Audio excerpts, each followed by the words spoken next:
Hey there, and welcome back to another episode of the Simple Pin Podcast. I'm your host, Kate Ahl. And if you are watching on YouTube, hello, welcome. And if you were listening in the podcast app, hello and welcome. One of the things at Simple Pin Media that we love is questions from our audience. And the reason we love them is because it gives us an idea of what people are struggling with, the things that they are working through. So in today's episode, I am going to be diving deep into not only our most frequently asked questions, but questions that people have submitted recently on Instagram or other platforms. Our door is always open.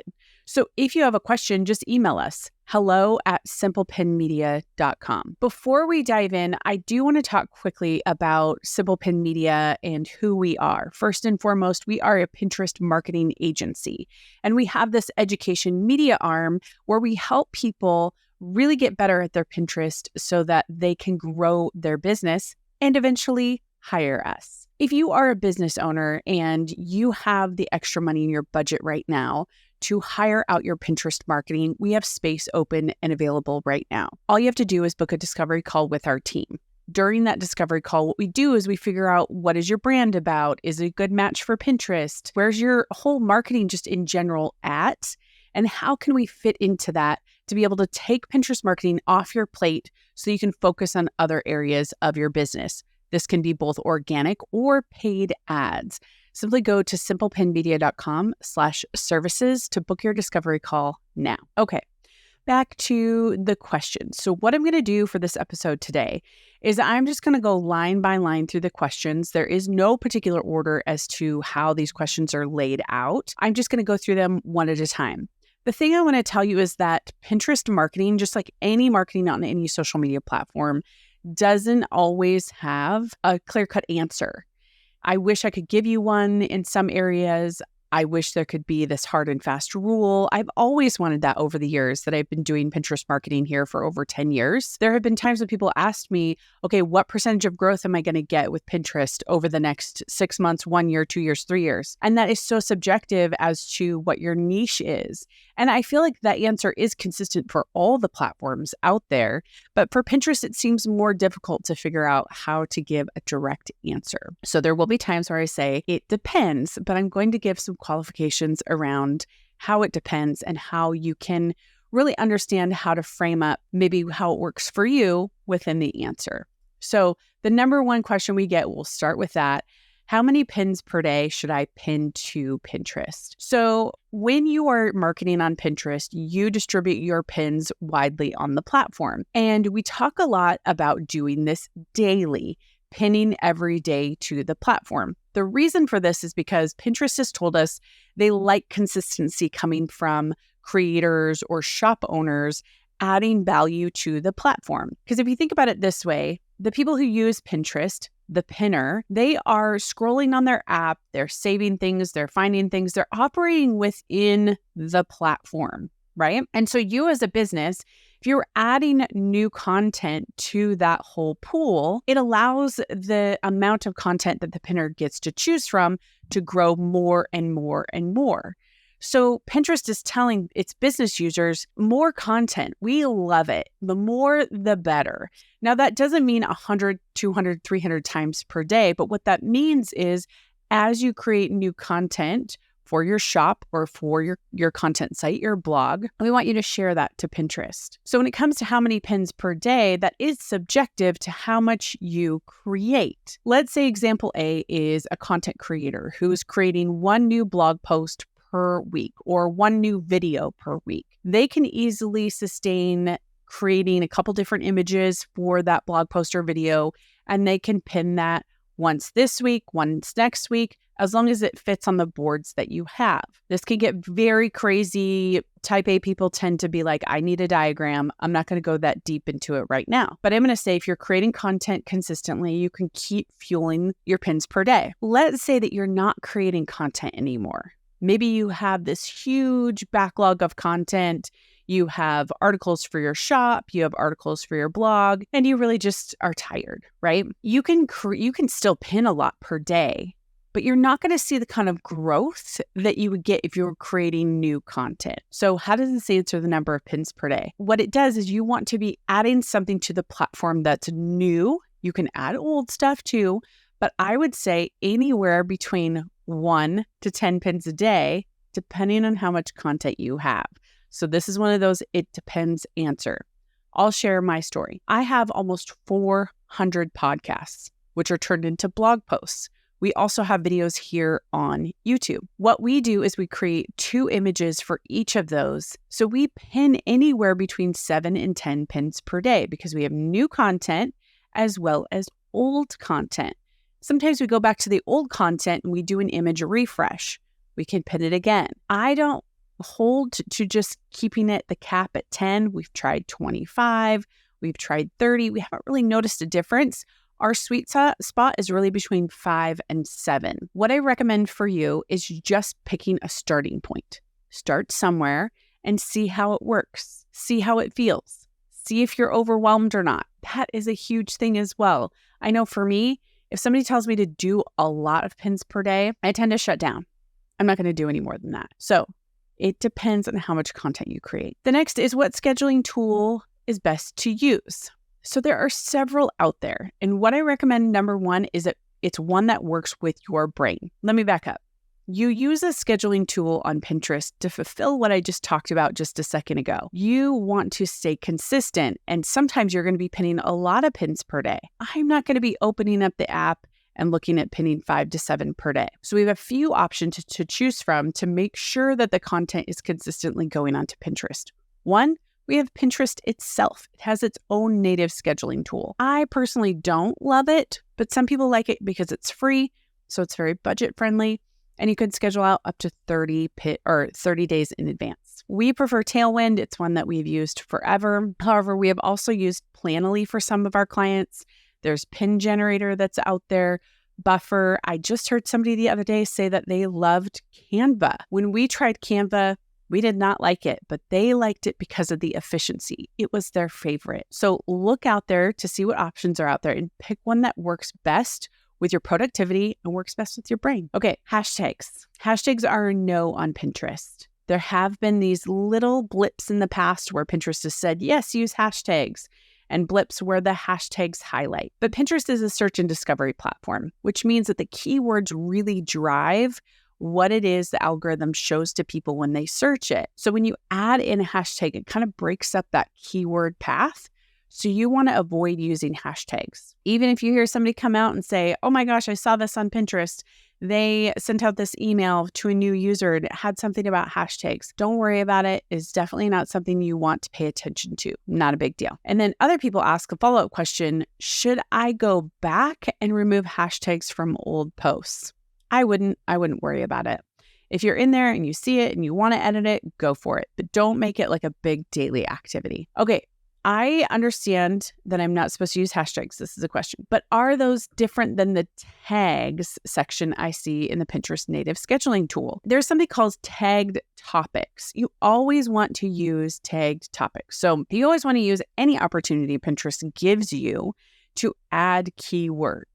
So if you see an ability to add a pin title, a pin description, tag topics, board title, board description, complete it. The more context you can give Pinterest about your pin, the better. Alrighty, next question. Does the board description also need natural sounding language or can it be a list? You can certainly do a list. But here's where I take it, is that the more and more these search algorithms try to get better and better. What they're trying to avoid now, especially, is avoiding something that's either AI sounding or in the past it was keyword stuffing. So the more you can have something sound natural, the better. And so when you create a board, you create a board title and a board description. The board description supports the board title, meaning it gives it more like keyword support. Although I have actually seen some boards pop up in my Google results that didn't have a description. So who knows? Sometimes it can get picked up in Google, but to play it safe, have it be natural sounding language. Okay, when we update older posts with new pins, do the original pins stay in the feed on our boards? Let me give some context to this. When this person is asking, when we update older posts with new pins, do the original pins stay in our feeds? Let's say I have a blog post and it is 2 years old and I want to do a refresh on the images. So I go back to the blog post, I refresh the images, or maybe I go to a product listing, I refresh the images. But I've already pinned those images to Pinterest. They are out there.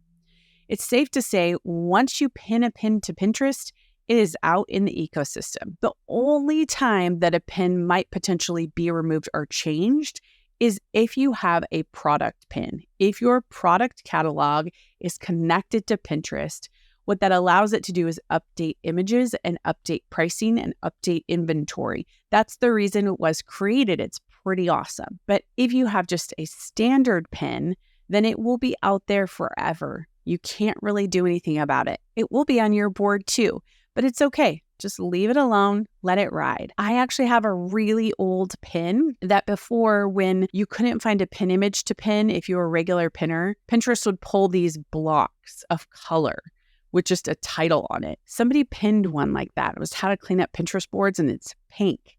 It's just a pink square block. It is still getting a lot of saves and driving a lot of traffic to my website. I'm not going to worry about it. Next question. Can we change the URL for links on old pins that aren't accurate anymore? This goes back to the last question. If other people have pinned your pins and they're out there, you cannot do anything about it. But you can change the link on your pin. But even if you change the link on your pin, it doesn't change the rest of them on the platform. If you do something like a URL change or a rebrand, if you set up a redirect, all of those pins will automatically redirect to your new site. So it's a bummer that that old URL is out there, but you really can't change it with the exception of just a few pins that are on your boards. Here's a great question. I love this. Should services market on Pinterest differently than products? 100% they should.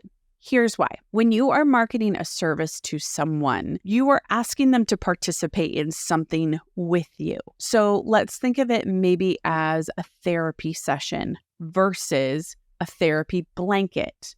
So therapy blanket is, that's not a good, I don't think it's called a therapy blanket. Weighted blanket, that's what it is. Weighted blanket versus a therapy session or coaching. Or you could even take the example of you might be doing weightlifting coaching versus selling the actual barbells, right? Somebody who is marketing a service, let's take weightlifting. If you are trying to market to people who are looking to do how to do something, you want to angle it as to it's the how and the why. That's the question that they're asking. It may be a beginner at something that you provide. And so you want to be marketing at that original question, whereas somebody is going to be asking what for the actual product. What is the best barbell set to buy? What is the best gym equipment brand? So you see how those two are very different. So you always want to take a look at what the end user is searching. What is the pinner searching to get to your services? It might be, why do we need to start weightlifting? How do I start weightlifting? Those are very different things than what do I start weightlifting with? So you absolutely need to market services different than products. Any tips for naming boards or writing board descriptions? Yep, it's using these two tools. One, the search bar on Pinterest. Simply search what you think you want to name your board. This also closely aligns with what you're going to be talking about or what your products are. And then use the trends tool. Go over to trends.pinterest.com and search to see when a particular topic is trending, or maybe look at the top boards. Get some ideas from both of those places, pick a name, and then write your description. Are you stuck with that name forever? Absolutely not. You can for sure change it up in the future if you find that you want to refine that name even more. Alrighty, next questions. How do we know if our pins are working, being seen, getting traffic and attention? The number one way that you can get data about your performance on Pinterest is analytics. If you have a business account on Pinterest, you simply get analytics by looking in your account. You can see in the upper left, there will be a place for analytics. Look at it. You can see impressions, you can see saves, outbound clicks, close-ups. You can get a lot of data if it's working or not. And then if you have another analytics tool, you can check, like on your website, whether it's through Shopify or another type of product platform. Or you can look at G4. You can see if there's any traffic coming from Pinterest. You can also use something like Microsoft Clarity to see if there's anybody landing on your website. That's going to give you some idea of whether or not your pins are actually working for you, if they're getting the traction that you want. All righty, let's see. Creating images. I love this. Okay, they say, my visual style is bright, graphic, high contrast, maybe Gen X, which seems really different than a lot of what I see on Pinterest, which is muted colors, minimal, millennial. Am I better off sticking to my style to stand out or adapt so my images look like they belong? There's two parts to this. Number one, I would say you're better off sticking to your branding and your style for one reason alone. This creates branding. This creates awareness, and it begins to show people who you are and what you do simply by your branding standing out. If you are targeting Gen X, if you are targeting a different market, you absolutely don't want to blend in with millennial, because that is not you. So here's a great example that I have used a few times before on this podcast. Teachers Pay Teachers is a site where teachers can sell products for teachers. So teachers paying teachers. And what we see on Pinterest is that when they put their products onto Pinterest, the images are very busy. It has similar font. It has similar look, right? But if you stand out a little bit and you do less images, you pull back from the product and you look a little bit different, you might stand out in the sea of Teachers Pay Teachers products. It might be something where yours looks a little bit different. The number one way that you can see how your images are doing is you're going to test new images for 3 months. And when you test those new images, then go back into analytics and look to see which type of images got the most engagement. Were there faces on the images? Was there my new colors on the images? What really stood out about those that I want to take into the next 6 months to rinse and repeat? I'm a big fan of keeping your branding very forward and then doing things that really attract your user and then standing out from the rest. So get bold with your images. Really remember that they are the billboard advertising of your Pinterest account. They are the thing that people look at first and decide if they want to click or not. All right. Here's a few last ones that we're going to go through. How to optimize pin titles for action takers to increase clicks. There's two things that I want to draw out about this. Pin titles are what you'll see on the kind of the format of when you upload a pin, you can add a pin title. The pin title there is really for the algorithm. That is a simple 4, 5, 6 words that is kind of like a buzzy statement for the actual algorithm. Then there is the pin text that is on the image. I'm assuming that this person is asking about that. So the text that you put on the image will definitely be something that people read right away. So I always tell people, think about what you would want to read. Think about what would capture you. Think about what would give this image context. You can do it, we call it pin copy. What is the pin copy that's going to go on the image that's going to get people curious? And then you can do a sub call to action, pin copy, call to action, where you can say, get the guide, learn more, find out more about this collection, something along those lines, but get creative with really buzzy 4-word phrases that you can use for your pin copy. This is a great one. Is Pinterest worthwhile for a local photographer? I've seen 2 cases. If you are a local photographer, let's say you're doing senior pictures or you're doing weddings, right? There is a lot that can be shared on Instagram and people share that back and forth, but don't forget that people go to Pinterest to search a location. If you are especially a destination photographer, obviously I would use Pinterest. If you are also somebody who is trying to get a certain local locality. So if you are Portland, Oregon senior pictures, a lot of what you do on Pinterest can support what's being done on Google. So people are searching on Google.